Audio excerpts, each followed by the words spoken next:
Merci de nous rejoindre dans l'Intelligent Club de ce mercredi 30 avril. Voici les actualités au menu de cette émission.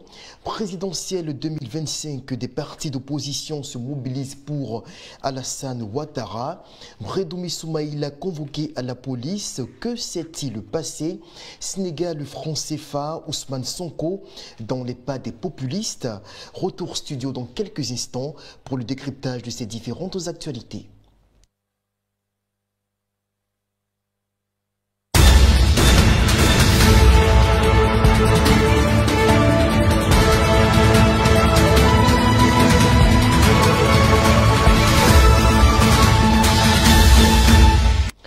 Huit partis politiques réunis au sein de la coalition du DIR-G8 qui apportent leur soutien à la candidature du président sortant Alassane Ouattara pour l'élection présidentielle d'octobre 2025. On écoute ici la déclaration de Zadi Djedje, leader de cette coalition. Président de l'UDC, Monsieur Koulibaly Mamadou Jacob, président du PIA, Blé Pierre Nolandais, président de LDC, Fofana Siaka, président du RDP, Monsieur Assiem, président de l'APSI. Pour le compte de la DI, démonstration des Ivoiriens rassemblés, Monsieur Yao Kwadjo Stanislas, président de l'UMPP, Union des marches pour la paix. Monsieur Aka Blewo Jean, président de l'UDC, Union des démocrates de la Côte d'Ivoire. Madame Koko Bou Françoise, présidente de la LMP, la Mouvance pour la paix. Enfin, votre serviteur Zadi Djedje, président de l'Alliance des Ivoiriens pour la démocratie. Pour revenir aux raisons du rapprochement G8D, il faut dire que deux groupements de partis politiques que nous sommes, nous, ici, ce matin, des partis politiques, au total, G8 et dit, nous avons la même vision. C'est pourquoi, ce matin, je voudrais, au nom de G8, de ces deux groupements de partis politiques, ont une totale convergence de vues sur la qualité de la gouvernance de son Excellence Alassane Ouattara, président de la République de Côte d'Ivoire. Pour faire simple les choses, il faut noter que plusieurs séances de travail ont réuni le G8 et l'a dit depuis quelques mois. À l'issue de nos échanges, l'homme retient ce qui suit. 1. Le G8 et l'a dit annonce ce matin à cette conférence de presse la mise en place de la coalition pour la nation, CPN. 2. La coalition pour la nation CPN appelle avec insistance le président, son Excellence Alassane Ouattara, à se porter candidat à l'élection présidentielle d'octobre 2025. 3. La coalition pour la nation CPN et le RHDP ont convenu de mutualiser leurs actions dans le cadre d'un accord de partenariat pour les échéances électorales à venir. Jean-Rocher Nguessan, en entendant Zadi Djedje qui se prononce ouvertement avec un certain nombre de leaders politiques ivoiriens qu'il a eu à présenter dans cette vidéo que l'on vient de regarder à l'instant, visiblement le profil du président Ouattara attire toujours de nombreux Ivoiriens. Vous savez, nous sommes à quelques mois des élections présidentielles et on observe de plus en plus à la mise sur pied de certaines coalitions. On a assisté le 10 mars dernier à la mise sur pied de la CAPSI, une coalition de l'opposition qui est un cadre permanent, non idéologique. C'est un cadre aussi d'échange, de concertation par rapport à un certain nombre de problématiques. Et hier, on a assisté aussi à la mise sur pied de cette coalition. Vous savez, ils sont nombreux à critiquer par moments la mise sur pied de ces coalitions à l'aube surtout des élections. Et surtout, certaines personnes, j'ai lu quelques commentaires, est-ce que ces partis-là sont véritablement représentatifs de l'opposition? Est-ce qu'il y a des militants au sein de ces différents partis politiques? Quand même, ce sont des grands inconnus. Mais n'empêche que c'est un certain nombre de personnes qui ont décidé de se mettre ensemble et de porter leur voix et de soutenir les actions du RHDP. Et ils se sont voulus assez fermes par rapport au sujet d'actualité. Lorsque j'ai lu le communiqué final, ils ont abordé la question de la CEI, ils ont condamné le PDCI notamment et le PPACI suite à leur sortie de la commission électorale indépendante. Ils jugent qu'il y a un procès d'intérêt qui est fait à la CEI sur la radiation de Tcham. Ils se sont voulus assez fermes, ils ont salué à leur niveau la probité de la justice ivoirienne, ils ont appelé aussi à la responsabilité du PDCI RDA, ils ont évoqué aussi le cas PPACI avec le comité central d'il y a quelques jours.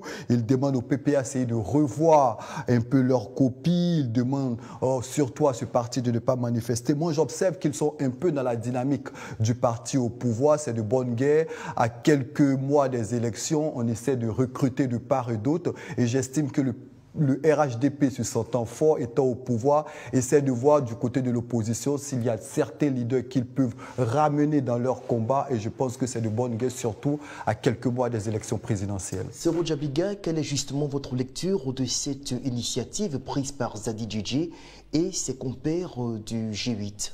Nous sommes à la lisière de l'élection présidentielle de 2025, disons à 6 mois d'élection. Et ces actions sont inhérentes à toute période préélectorale où on sent des mouvements politiques, soit qui soutiennent l'opposition ou qui soutiennent le pouvoir en place. Chacun y va de ses intérêts, d'autres c'est des intérêts ventraux, d'autres c'est des intérêts idéologiques. Et bon, on essaie d'interpréter comme on peut. J'ai entendu Zadi Djedje, j'ai lu sa déclaration et j'ai vu les différents leaders politiques qui l'entouraient pendant qu'il lisait sa déclaration. Des leaders politiques dont les adhérents ne peuvent même pas remplir un ascenseur. Je ne sais pas. Qu'est-ce qu'on en sait? Parce qu'après, on suppose que pour former un parti politique, on a certainement... Oui, laissez-moi sourire aux gens, Richard. Laissez-moi aller... des personnes qui sont convaincues de nos idéaux que nous portons. Oui, la conviction, elle est légitime, elle est encadrée par la Constitution. Donc je disais que quand on parle de la G8, on parle des leaders de l'opposition qui ont pris position en faveur du président de la République. Il ne représente rien. Il ne représente rien. C'est une association, la CPN est une association insignifiante dont le poids et dont le potentiel politique ne peut inquiéter personne. Et c'est un euphémisme. C'est une action délibérée parmi tant d'autres qui, légitimement, est tombée sous le charme du président Alassane Ouattara et dont les propositions ont quand même un peu choqué dans une période assez sensible où la Côte d'Ivoire traverse une période où la Côte d'Ivoire craint de replonger encore dans les crises sociopolitiques. Et on les voit en train d'encenser la CEI, on les voit en train d'encenser le gouvernement, la CEI qui est beaucoup controversée depuis un certain moment, la CEI dont les actions sont critiquées, et la CEI dont le durcissement du langage et des positions est beaucoup critiqué. On voit aujourd'hui ces leaders-là qui sortent pour encenser la CEI et qui attaquent la responsabilité du PPACI, du PDCI. Moi, je pense qu'il faut être sérieux. Le PDCI a appelé à une mobilisation le 2 novembre. Le 2 mai, pardon. Nous avons assisté à la convocation du porte-parole du PDCI aujourd'hui. Et on a assisté récemment à la radiation du président du PDCI. Et on sait que le président Laurent Gbagbo a également radié aussi de la liste électorale. Et voilà autant de problèmes qui devaient capitaliser, qui devaient susciter nos réactions en tant qu'Ivoiriens, en tant que citoyens, Tout le monde doit se sentir concerné. Hier, nous parlions tantôt des actions que les leaders religieux pouvaient mener en vue de ramener à l'apaisement. Je pense que ce sont ces sujets-là qui devraient nous intéresser. Mais pas poser des actions pour plaire aux gouvernants et peut-être en contrepartie avoir quelque chose. C'est leur position. Alors Jean-Richard, est-ce que l'on s'achemine inexorablement vers une sorte de mouvement de partis politiques qui ne sont pas forcément membres du RHDP ou qui ne gravitent pas forcément autour du parti au pouvoir, mais qui pourraient se dire il est nécessaire, au vu des actions réalisées par le chef de l'État, que nous lui apportions notre soutien pour qu'il rempile pour un autre quinquennat à la tête de l'État ivoirien. Vous savez, à l'aube des élections, il y a plusieurs coalitions qui se créent. Et je ne partage pas forcément le point de vue de Soro lorsqu'il dit que ces personnes ne peuvent pas remplir un ascenseur. Qu'est-ce qu'on en sait? C'est plusieurs partis politiques. Moi, j'observe qu'il y a l'UDC, le PIA, le FDCI, le FDP, la LPCI, le DIR. Mais n'empêche que ce sont des partis, mais ce sont des partis légalement constitués. En tant qu'observateur de la vie politique ivoirienne. Mais ce sont des partis légalement constitués. Oui. Soit dit en passant que le chef de ce parti, avec sa famille, sont quand même peuvent être représentatifs. Qui te dit que sa famille le soutient obligatoirement? Ah ben, soyons sérieux. Ce sont des Ivoiriens. Vous savez, au-delà de ça, moi, ce que moi j'observe, lorsque j'ai écouté la déclaration de M. Djedje, il dit nous avons la même vision, la même convergence de vue sur la qualité de gouvernance du président Alassane Ouattara. Au-delà des critiques de la CEI, sur la CEI, sur la radiation de M. Thiam ou encore sur le comité central du PPAC, ils estiment que le président Alassane Ouattara a apporté énormément à la Côte d'Ivoire et qu'il serait intéressant pour eux de lui accorder encore 5 ans de nouveau. Je pense que c'est leur point de vue et à ce niveau-là, il faut respecter ce point de vue. Pourquoi saluer une coalition telle que la CAPSI qui représente 25 partis d'opposition qui n'ont pas la même idéologie mais qui décident de se mettre ensemble pour un objectif, non plus. Oui, qui ont un objectif commun. Mais là, lorsqu'il s'agit de d'autres partis qui soutiennent le gouvernement, on se pose des problèmes, on se dit que ce sont des partis qui viennent, qui soutiennent le gouvernement pour des actions. On a tendance à dire qu'ils partent au restaurant. Mais bon, après, il faut respecter ces partis, je pense. C'est leur point de vue et je pense qu'il faut respecter leurs différents points de vue. Alors là, ce sont les premières tendances de rapprochement ou sinon de ralliement envers le pouvoir en place à quelques 6 mois de l'élection présidentielle. Est-ce qu'on pourrait s'attendre, Soro Djabiga, à ce que d'autres formations politiques plus ou moins significatives que celles qui composent le G8 se mettent également dans cette dynamique? Non, moi je dirais non. Nous connaissons les grands partis politiques qui occupent la scène politique en Côte d'Ivoire. Là, vous parliez tout à l'heure de partis qu'on ne connaît pas, parlant justement du G8 de Zadi Djedje. Pourtant, la CAPSI, qui est composée de 25 partis politiques, on en connaît à peine que 5 ou 4, c'est-à-dire les plus importants. Il y a quand même des grandes têtes au niveau. Oui, il y a quand même des grandes têtes. Je vous concède cela, il y a quand même des grandes têtes au sein de la CAPSI. Il y a Simone Eivé, il y a Charles Blé Goudé, il y a Daniel Boli-Claveri, il y a le ministre Kairi qui a un potentiel politique dans sa localité. Il y a quand même des leaders au sein de la CAPSI. Mais le G8, l'a dit G8, on ne connaît personne, à part Zadi Djedje qui n'a que sa voix pour parler. Bon, je leur concède cela. Voilà, c'est légitime, leur action est légitime, leur position est légitime. Mais je dis qu'aujourd'hui, en tant que contributeur, en tant que leader d'opinion, il y a des questions vraiment essentielles qui pourraient aider la nation et qui pourraient contribuer à l'apaisement. Vous savez, dans cette même période aujourd'hui, il y a d'abord la crise au niveau de l'enseignement, où il y a des enseignants qui sont arrêtés parce qu'ils ont voulu manifester, ou ils ont manifesté. Il y a des enseignants qui ont vu leur salaire ponctionner, il y a d'autres qui ont vu leur salaire carrément bloqué. Il y a cette crise-là que nous traversons parce que des élèves aujourd'hui sont perturbés dans les programmes d'éducation. Il y a encore une autre crise qui nous guette parce que le PDCI menace de descendre dans les rues, le PPAC menace de descendre dans les rues, le RHDP menace de les attendre dans les rues. Je pense qu'il y a des sujets qui doivent nécessiter nos contributions parce qu'il y a une urgence citoyenne. Comme nous sommes citoyens, nous avons un devoir vis-à-vis de la nation, mais pas de venir encenser les antagonistes, les différents acteurs des problèmes que nous traversons pour augmenter, pour accroître encore les problèmes que nous avons. Il y a d'autres qui apportent leur soutien aux positions prises par le PDCI ou encore le PPACI. Oui, on essaie d'avoir une démocratie. Ne donnez pas l'impression que je penche pour un côté, je critique aussi l'autre côté. Non, mais je pense qu'on est dans une démocratie et puis tous les leaders politiques ne critiquent pas forcément la commission électorale libérale indépendante. Certains estiment... J'aimerais poser une question à Jean-Richard. Objectivement, soyons objectifs sur ce plateau. Vous pensez que ces derniers mois-là, tous ceux qui ont adhéré au RHDP sont partis par idéologie? Et pourquoi pas? Non, je demande. Parce que, et pourquoi pas? Certains estiment que depuis 2011, à la sortie de la crise post-électorale, que le président Alassane Ouattara a apporté énormément. Vous savez, plus généralement en Afrique et en Côte d'Ivoire, ça c'est récurrent. Au niveau de l'opposition, il n'y a pas de grands moyens parce qu'il n'y a pas de subventions, il n'y a pas d'argent. Au niveau du parti en place, du pouvoir en place, il y a l'argent, il y a les moyens de l'État. Et quand on regarde les mouvements des différents partis politiques, ou bien quand on regarde les mouvements des transfuges, c'est toujours de l'opposition vers le pouvoir en place. Et cette attraction-là est justifiée par le nectar, par l'argent. D'où la thèse du restaurant. Bon, attention, il faut aussi respecter la volonté de certains Ivoiriens qui peuvent se dire nous apprécions le travail du président Ouattara, d'autres aussi. Oui, non, certains estiment. En période démocratique. Alors justement, Jean-Richard Nguessan, la politique peut nous réserver des surprises auxquelles on ne s'attend pas, même les plus improbables.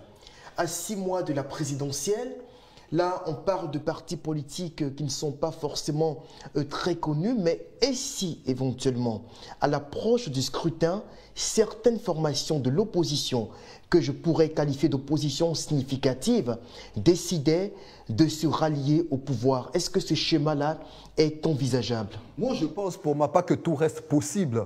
Le président Laurent Gbagbo disait en 1995 qu'il n'y a pas de coalition contre nature et tout reste possible en politique. Et on observe qu'au niveau du RHDP, il y a cette volonté manifeste, non seulement de déstabiliser l'adversaire, mais aussi de recruter chez l'adversaire. Et moi, je pense qu'en politique, tout reste possible. Surtout s'il y a une offre assez alléchante. Quand je parle d'offre, je ne parle pas forcément d'argent qui serait donné à un individu, mais lorsqu'on vous propose ou qu'on dit qu'il y a une certaine continuité, non seulement de la sécurité de la Côte d'Ivoire, on observe, quoi qu'on dise, que depuis l'avènement du président Alassane Ouattara, au niveau de la sécurité, il y a d'énormes avancées au niveau de la Côte d'Ivoire, il y a des avancées au niveau de l'éducation, au niveau de la santé. Quand on sait qu'on a traversé de 2002 à 2011 le creux de la vague, certaines personnes estimeraient pourquoi ne pas continuer avec lui pour garder cette sorte de stabilité. Quand on sait qu'en Afrique de l'Ouest aujourd'hui,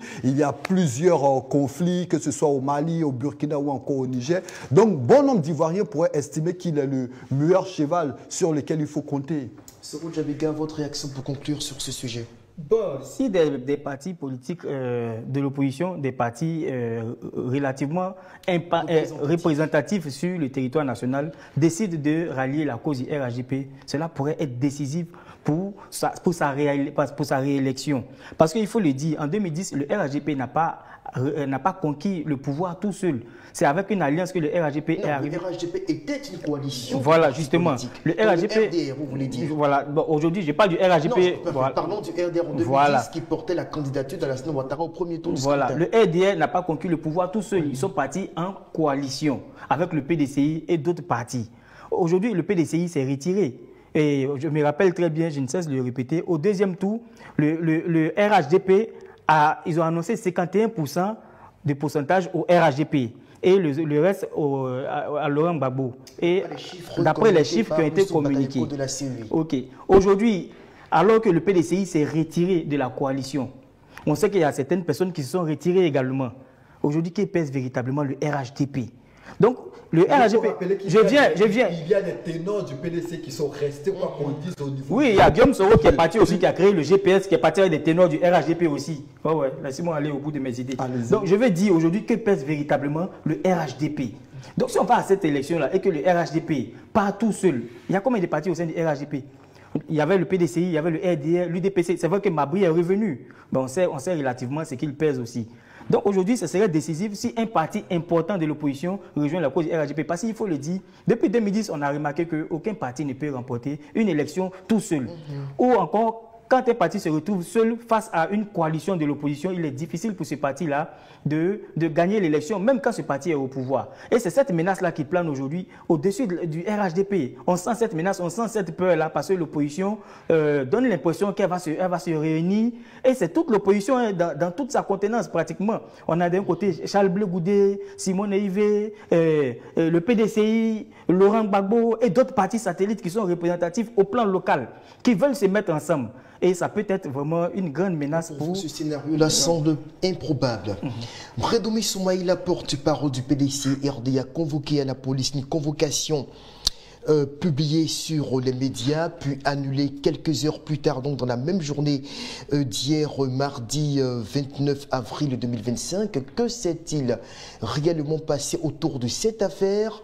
Jean-Richard Nguessan, dans le communiqué publié par le groupe parlementaire du PDC-RDA, qui a informé l'opinion publique de l'annulation de la convocation du porte-parole du parti, le groupe parlementaire a clairement remercié le président du Parlement ivoirien, je parle de Adama Bictogo, qui a justement, selon les parlementaires PDCistes, fait jouer de son poids pour faire révoquer cette convocation adressée à Bredoumi Soumaïla. Est-ce que selon vous, il y a là une volonté du pouvoir d'éviter l'escalade? Ah oui, forcément qu'il y a une volonté d'éviter l'escalade. Vous savez, aujourd'hui, le PDC estime que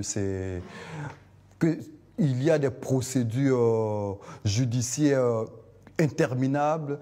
Le PDC dénomme un bon nombre de choses. Le parti estime que la justice est liguée contre lui. Le parti dénonce des dérives judiciaires. Le parti condamne, on se rappelle, les agissements de la commission électorale, la liste électorale.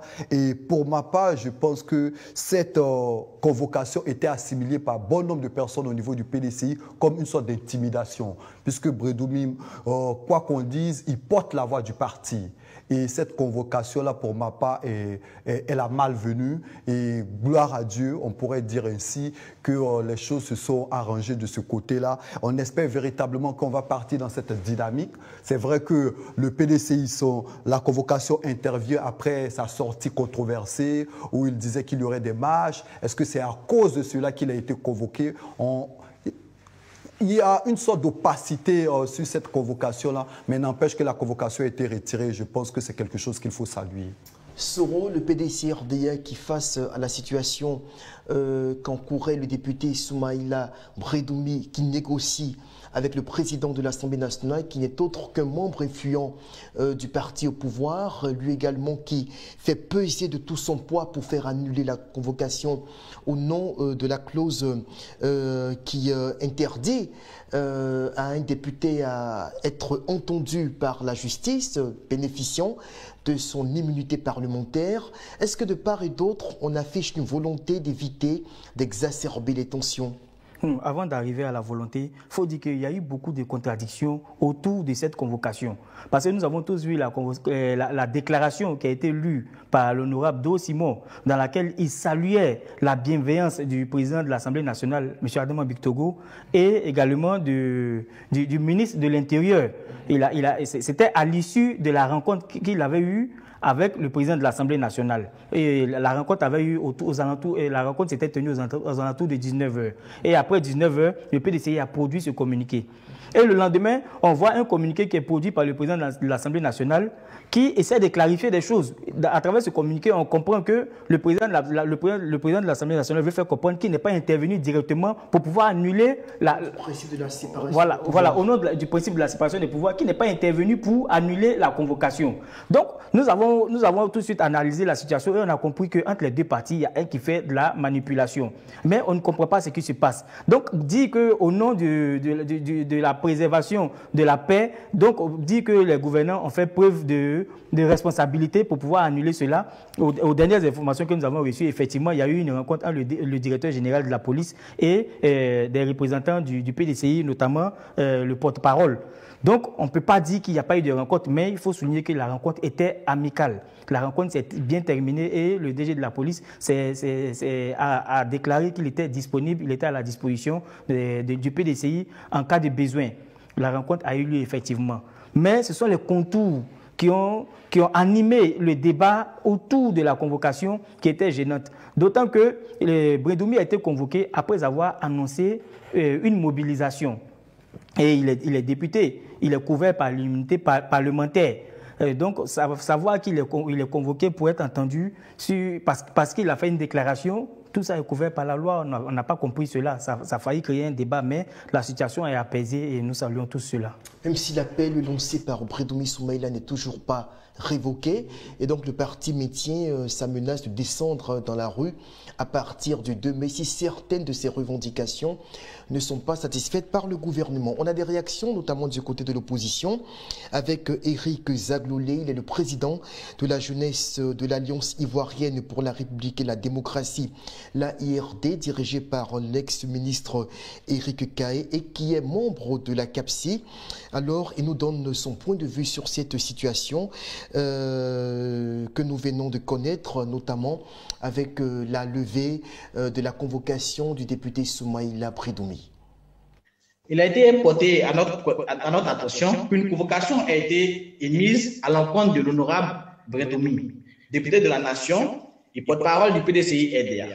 Nous, en tant que représentants de la jeunesse de l'Alliance ivoirienne pour la République et la démocratie, la JARD, parti membre de Cap Côte d'Ivoire, dont fait partie aussi le PDCI, nous sommes préoccupés par cette situation qui, à notre avis, constitue une atteinte grave à l'immunité parlementaire dont bénéficient nos élus en général et particulièrement l'honorable Brédoumi Soumaïla. Pour nous, l'immunité parlementaire n'est pas un privilège, mais une garantie essentielle pour le bon fonctionnement de notre démocratie. Elle permet aux députés de représenter librement les intérêts de leurs citoyens sans crainte de représailles dans leur opinion ou action politique. En tentant de violer cette immunité, nous assistons à un affront pour notre démocratie et à une dérive qui pourrait avoir des conséquences désastreuses pour notre pays. Nous rappelons que nous sommes à moins de 6 mois des élections présidentielles et que l'honorable Brédoumi n'est pas une personnalité non des moindres dans notre pays, une personnalité non des moindres au sein du PDCI-RDA. Alors, nous appelons donc à une réflexion approfondie et à un dialogue constructif autour de cette situation. Il est impératif que toutes les parties prenantes, y compris les institutions judiciaires et législatives, agissent dans le respect de la loi et des principes démocratiques. Nous demandons à ce que cette convocation soit annulée, je vous dis bien annulée, et que la voix du peuple représentée par ses élus soit respectée. Parce que l'honorable Brédoumi au sein du PDCI représente une frange de la population, une frange du peuple ivoirien. Nous incitons également la jeunesse ivoirienne à rester vigilante et à s'engager activement dans la protection de nos acquis démocratiques. Il est de notre devoir de garantir que nos voix soient entendues et que nos droits soient protégés. Donc sur ce, je vous dis merci. Cette convocation qui n'a finalement pas été annulée, comme le réclamait en cours de journée Éric Zaglolé, puisque effectivement, Soro le relevait tout à l'heure, Brédoumi Soumaïla a échangé aujourd'hui à la préfecture de police avec le patron de la police ivoirienne, c'est vrai, dans une atmosphère sereine, mais qui maintient tout de même l'état de suspense autour de cette affaire. Alors, justement, figurons que le PDCI mette à exécution ces menaces de marcher sur l'étendue du territoire national pour protester contre la radiation de son leader de la liste électorale. Est-ce qu'on ne s'acheminerait pas allègrement vers une procédure de levée de l'immunité parlementaire, non seulement de Brédoumi Soumaïla, mais également d'autres parlementaires de ce parti politique qui pourraient être directement dans le viseur de l'Assemblée nationale? Moi, j'espère qu'on ne va pas arriver à cette situation. Et moi, je revois dans mon esprit encore les propos du député Simon qui disait qu'il remerciait le président de l'Assemblée nationale ainsi que le ministre de l'Intérieur, le général Vagondo Diomandé, pour leur hauteur de vie et leur engagement en faveur d'un règlement apaisé de cette situation. J'espère qu'on va continuer dans cette lancée. On va multiplier, pourquoi pas, le dialogue. On se rappelle que le 23 avril dernier, le ministre Amadou Koulibaly, porte-parole du gouvernement, il avait averti que le désordre n'allait pas être toléré. Est-ce que c'est dans cette dynamique qu'est aujourd'hui le pouvoir? On espère que on mettra en avant surtout le dialogue, qu'on mettra bas la terre. Vous avez vu le champ politique aujourd'hui, le climat social. Il y a une sorte de tension qui ne dit pas son nom et j'espère qu'on ne va pas arriver à cette situation. Tous les Ivoiriens, pour la plupart, appellent à ce dialogue. C'est vrai que pour certains, la 5e phase du dialogue a donné des conclusions assez majeures, mais on se dit qu'il y a possibilité, encore quelques mois des élections, d'ouvrir le dialogue afin que la situation ne s'envenime. Surtout pas. On parle d'apaisement, Soro. Certes, la police a essayé d'adoucir les tensions autour de l'arrestation, de la convocation de Bredoumi Soumaïla. Cependant, le problème de fond demeure. Les revendications du PDCI persistent. Pour autant, le PDCI ne semble pas vouloir faire marche arrière par rapport à ces revendications politiques. Il l'a souligné dans sa déclaration. Si leurs déclarations n'ont pas été satisfaites, ils vont appeler à la mobilisation. Et jusque-là, nous n'avons pas encore entendu un communiqué qui dit qu'effectivement, le gouvernement nous a rappelé, le gouvernement a fait ci, il a fait ça. Le PDCI reste en ordre de bataille et il faut craindre le pire. Quand on sait ce que le PDCI a fait pendant la désobéissance civile en 2020, on ne veut pas revivre ces instants-là. Comme avant la tempête, ces échanges entre Bredoumi Soumaïla et la police. Malheureusement, c'est le triste constat qui nous est donné de voir. Parce que jusque-là, il n'y a pas eu de satisfaction. Et on sait un rapprochement entre le PDCI et le PPACI et les autres partis de l'opposition. Et il faut craindre que cela arrive. Parce que si tout cela arrive à cristalliser, à formaliser leur union, ça sera difficile. Figurez-vous qu'aujourd'hui, tous ces partis qui se plaignent dans l'opposition traversent pratiquement la même situation. La plupart de ces partis ont aujourd'hui leurs leaders qui ont vu leurs droits civiques et politiques qui ont été annulés. La plupart de ces leaders de ces partis ont vu leurs leaders qui ont été radiés de la liste électorale. Nous sommes dans une démocratie. Et quand la démocratie montre ses limites souvent, nous-mêmes en tant qu'acteurs politiques, en tant que citoyens, on doit prendre sur nous-mêmes, faire des concessions et préserver la paix. On n'a pas besoin toujours de s'accrocher derrière les textes pour pouvoir écarter des gens à des fins politiciennes et ça n'augure pas de bonnes choses. Nous avons vu la convocation, nous avons critiqué. Tout à l'heure, Zagoulé a parlé d'atteinte à la démocratie. Il a parlé d'un recul démocratique et il a chuté sur le dialogue. C'est dit qu'aujourd'hui, tous les Ivoiriens ont peur de ce qui pourrait arriver. Parce qu'on se rappelle tous de la crise post-électorale que nous avons traversée, on se rappelle des moments que nous avons vécus, on se rappelle de Diokou et tout ça. C'est difficile. Donc, moi, je pense que je vais chuter si ce que Zagoulé a dit. Il faut qu'on revienne au dialogue. Il faut qu'on revienne au dialogue. On enregistre 2 autres réactions sur la question.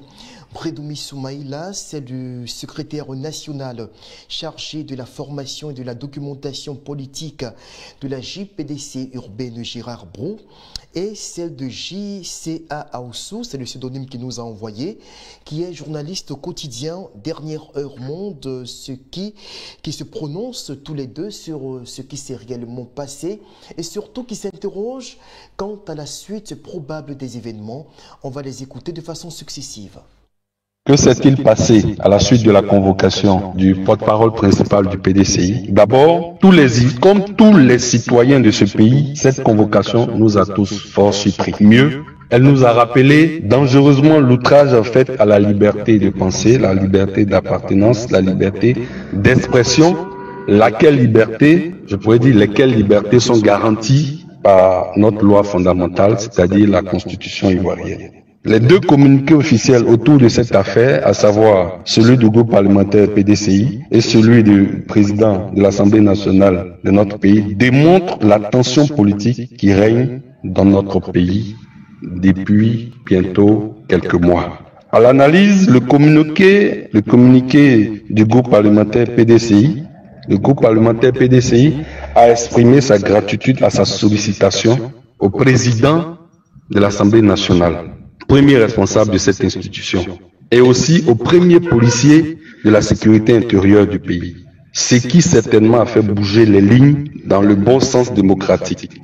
Je pourrais dire, le communiqué du président de l'Assemblée nationale, lui, a rappelé, après avoir mis en garde ses condisciples sur l'aide tenue, ce communiqué a rappelé le caractère spécial des parlementaires.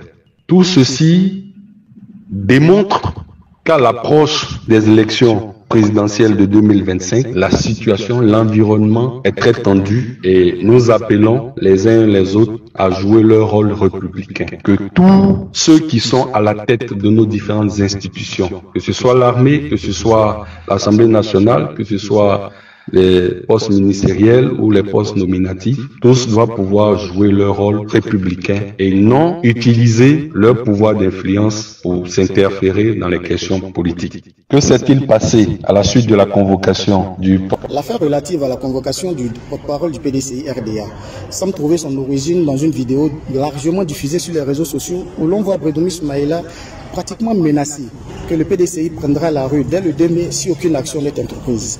Dans cette veine, le mardi 29 avril, une convocation est annoncée. Puis, quelques heures plus tard, le groupe parlementaire PDCI-RDA à l'Assemblée nationale évoque une annulation compte tenu du statut de député de ce dernier, remerciant même au passage le président de l'Assemblée nationale. Et comme toute attente ce matin, l'on voit un post du président de l'Assemblée nationale sur sa page Facebook qui rappelle que tout député est tenu de répondre à une convocation, évoquant même le principe de partage de pouvoir. Dès lors, la question qui se pose aujourd'hui est de savoir ce qui s'est réellement passé. Est-ce qu'une médiation a eu lieu? Est-ce qu'il s'agit d'une mauvaise interprétation? Ou est-ce que le président de l'Assemblée nationale a-t-il subi des pressions? Autant de questions qui se posent. Mais dans tous les cas, cette convocation aujourd'hui du porte-parole du PDCI ravive le débat entre la liberté d'expression, l'incitation au désordre et la volonté de vouloir réduire un opposant politique au silence. Jean-Richard Nguessan vient donc d'entendre les contributions de nos deux derniers intervenants. Alors, il faut noter que dans l'après-midi de ce mercredi 30 avril, les parlementaires du PDCI se sont rendus à l'ambassade américaine à Abidjan où ils ont échangé avec la représentation diplomatique. Plusieurs points ont été présentés aux Américains par les parlementaires de l'ex-parti au pouvoir.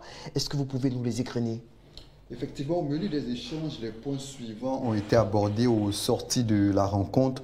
La question de la nationalité indiscutable du président Tidjane Thiam. Et le deuxième point, le maintien de l'inscription du président Tidjane Thiam sur la liste électorale.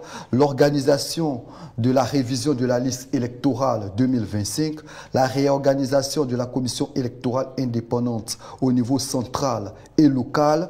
La modification de la loi électorale. L'audit de la liste électorale et la proclamation des résultats bureau de vote par bureau de vote. Alors, à quelle fin précisément cette démarche auprès du pays de Lontoussam?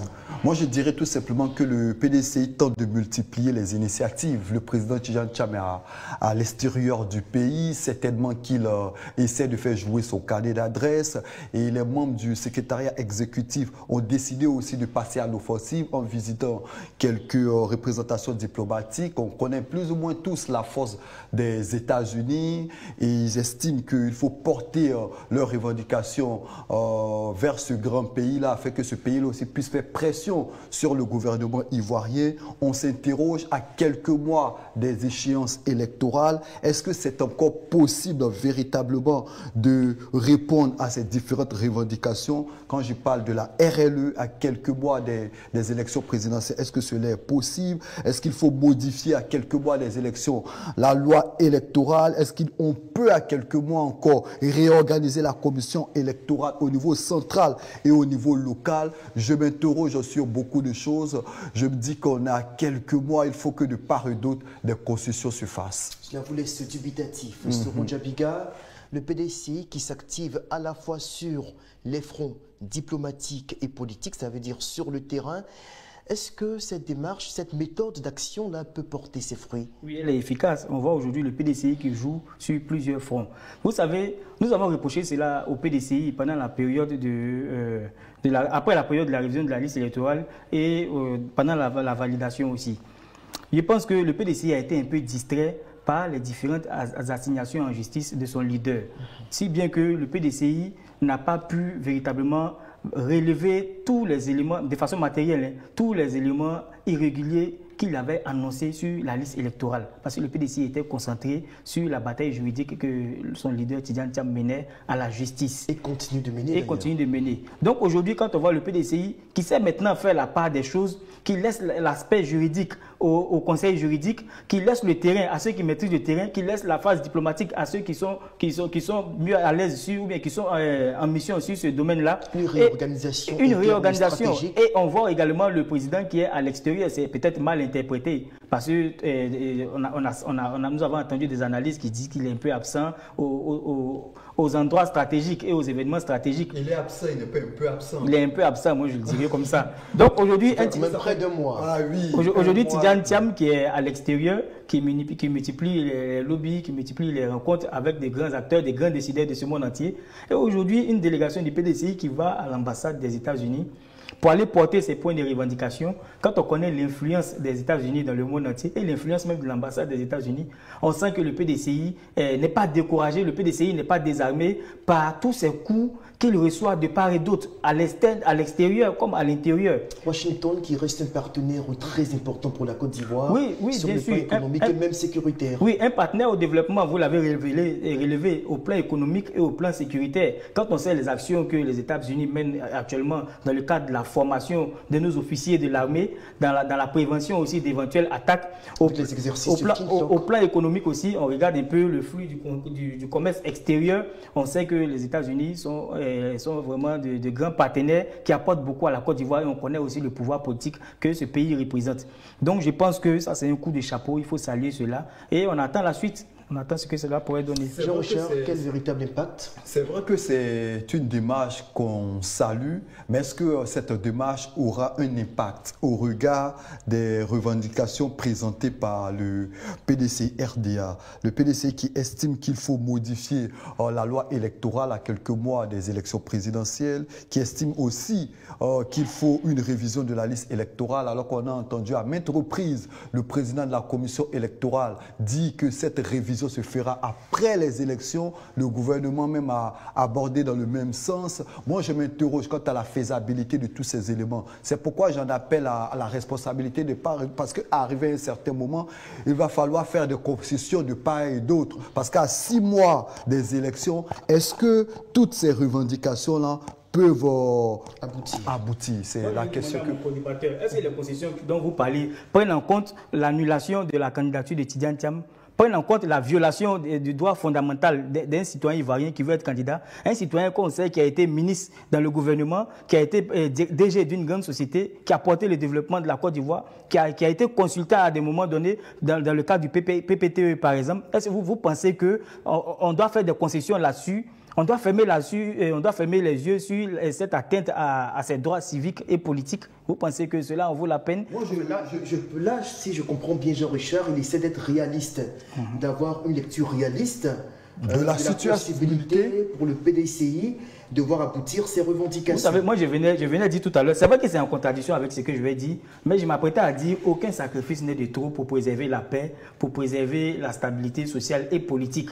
Mais laisser quelqu'un être candidat, moi je ne sais pas où est le problème. On lui reproche d'avoir été absent pendant 23 ans. Le RHDP a été sur le territoire national, sur tout l'étendue du territoire national pendant 15 ans. Le RHDP a fait des ponts un peu partout, a réalisé des infrastructures. Donc Tidjane Thiam ne doit pas logiquement représenter une menace. Laissez-le se présenter, c'est tout. Après, moi je ne vais pas rentrer dans le commentaire ou commenter la décision de justice.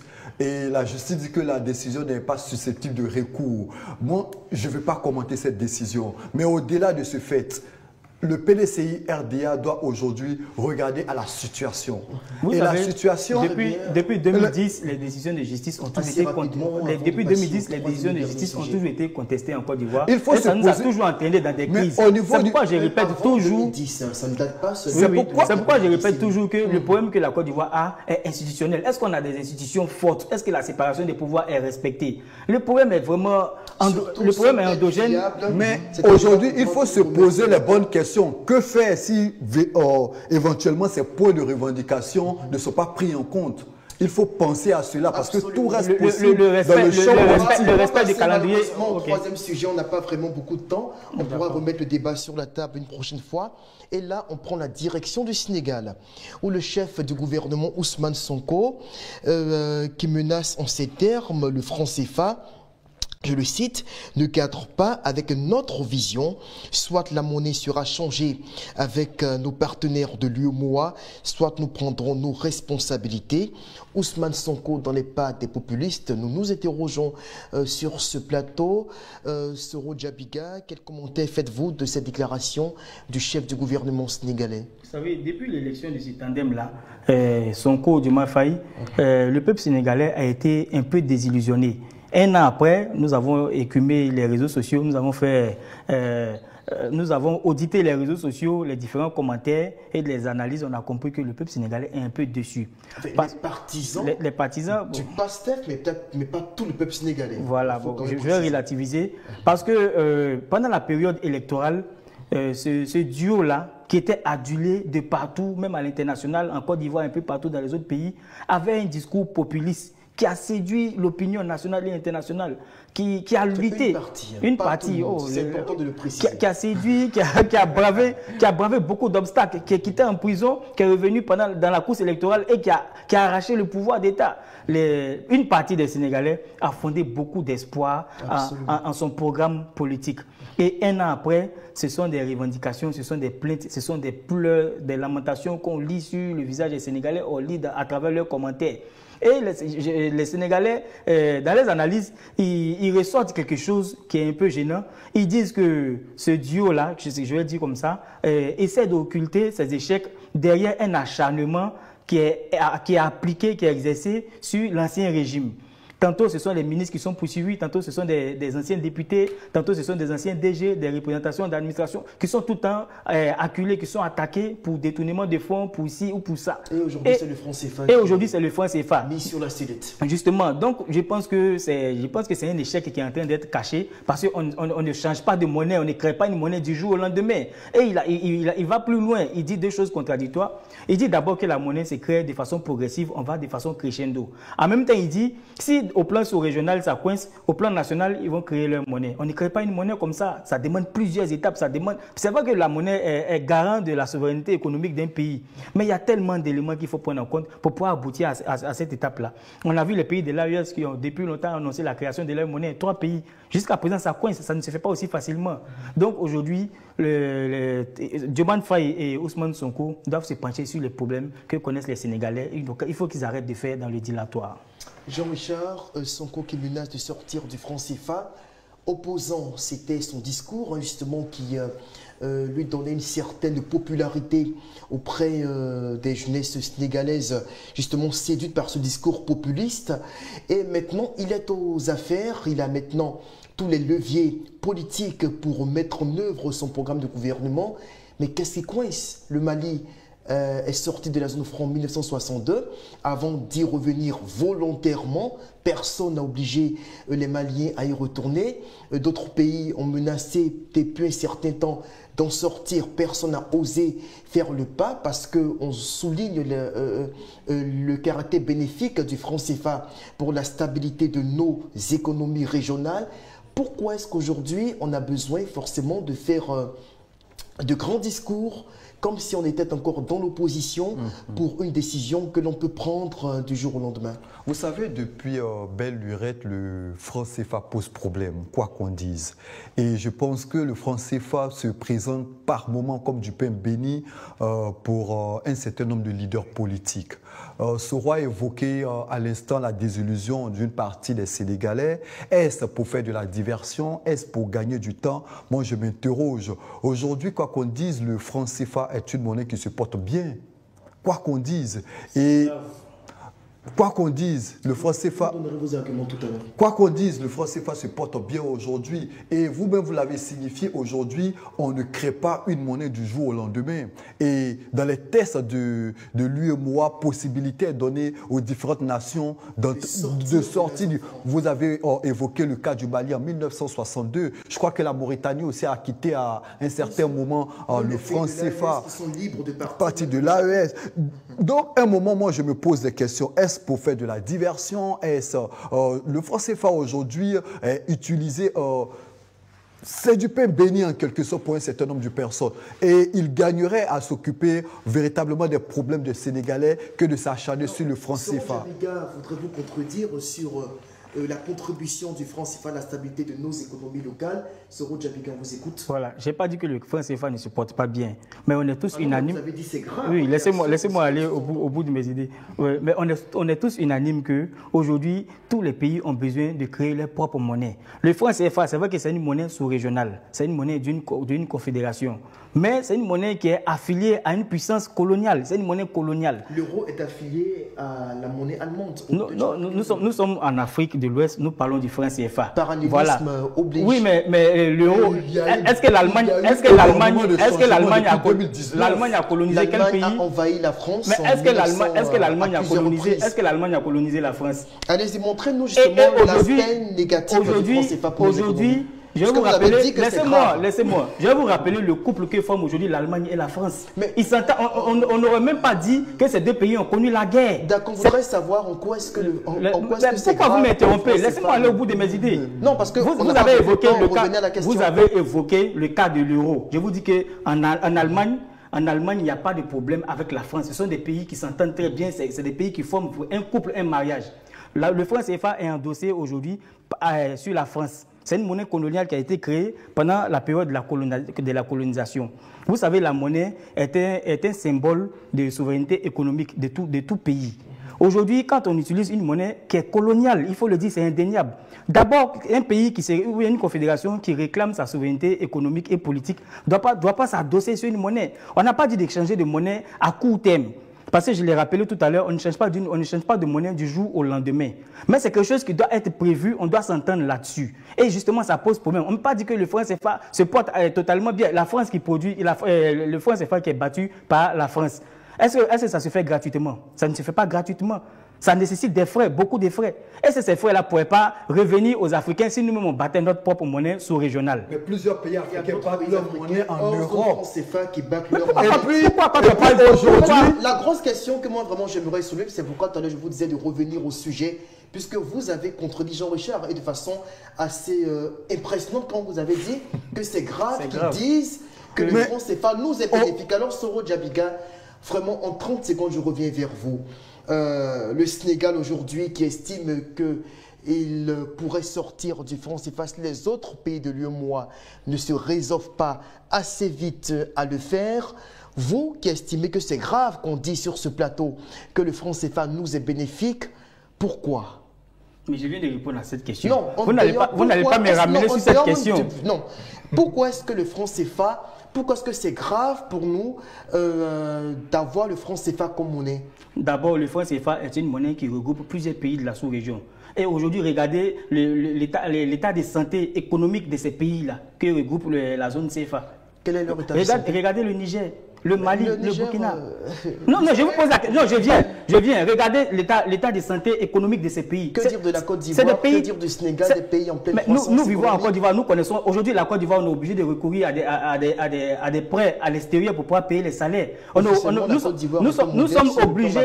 sommes obligés de recourir à des prêts pour pouvoir financer les charges fixe du fonctionnement de l'État. On ne peut pas dire que le franc CFA nous aide à vivre normalement. On ne peut pas créer des richesses, on ne peut pas mobiliser des richesses. C'est compliqué. Le Sénégal aujourd'hui qui cherche à sortir du franc CFA, c'est parce qu'il y a un problème. Sinon, il n'allait pas le faire. En tant que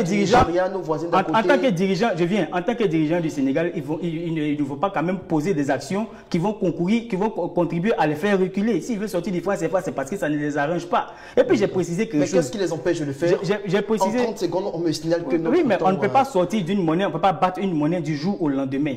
C'est tout un processus et il faut s'entendre, il faut une certaine unicité d'idéologie, une unicité d'esprit. Le Mali l'a fait en 62, Christian ne leur est pas tombé sur la tête. Ils sont revenus parce que le contexte ne s'y prêtait pas. Et rapidement. Vous savez, moi, pour être assez concis, on a plusieurs héritages de la colonisation. Vous avez évoqué l'héritage du franc CFA, qui est une monnaie coloniale. On a la langue française, on a notre système éducatif. C'est une langue internationale qui facilite le commerce. Mais c'est une langue imposée par le colon. Tant que ça nous arrange, il n'y a pas de problème. Mais aujourd'hui... Parce qu'on utilise le français, donc on doit utiliser le franc CFA. Pourquoi cette situation-là? C'est parce que moi je m'appuie sur ce que... Moi je m'appuie sur ce que... Permettez que je relève un point. Le français, qui est une langue qui permet la communication, le franc CFA qui est l'unique outil d'intégration monétaire en Afrique qui permet de faciliter les échanges entre les pays qui l'utilisent. Il n'y a pas de zone monétaire d'intégration sur tout le continent africain. De l'intégration sous-régionale. Même si on change de monnaie. C'est incroyable ce que Rodjari dit. Elle est la seule zone économique dans tout le continent africain. Bien évidemment. Vous connaissez notre zone économique monétaire. Même si on change de monnaie, l'intégration va toujours exister entre les peuples africains. Voilà le Ghana. Voilà le Ghana. Je dis, le président ghanéen qui a récemment appelé les pays de l'AES à revenir dans la CEDEAO. Ça veut dire que l'intégration, elle est dans nos veines. L'intégration monétaire. L'intégration, avant d'être monétaire, elle est d'abord sociale. Elle est d'abord sociale. Au-delà de cet aspect-là, il y a eu une renégociation des accords de 1973. Depuis 2019. Depuis 2019, aujourd'hui, nos États n'ont plus besoin de garder leurs fonds au Trésor français. Et nos États sont libres de sortir du franc CFA. Et les Français ne siègent plus à la BCE. C'est des éléments qu'il faut relever et ne pas induire le peuple en erreur et dire comme quoi c'est un héritage colonial alors qu'on a la langue. Donc le franc CFA n'est pas une monnaie coloniale. C'est une monnaie coloniale, mais on a la langue française aussi, est un héritage colonial. Je viens de vous rappeler tout à l'heure que le français est une langue internationale qui facilite la communication et le commerce international. On aura peut-être l'occasion d'y revenir une prochaine fois en espérant que d'ici là, peut-être que M. Sonko prendra la décision, puisque personne ne l'en empêche matériellement, de faire sortir le Sénégal de l'UEMOA. On va se dire au revoir sur ces entrefaits et puis on se retrouve très bientôt, certainement le vendredi 2 mai, puisque demain, jeudi 1er mai, c'est jour férié, pour d'autres sujets d'actualité dans l'Intelligent Club. Au revoir.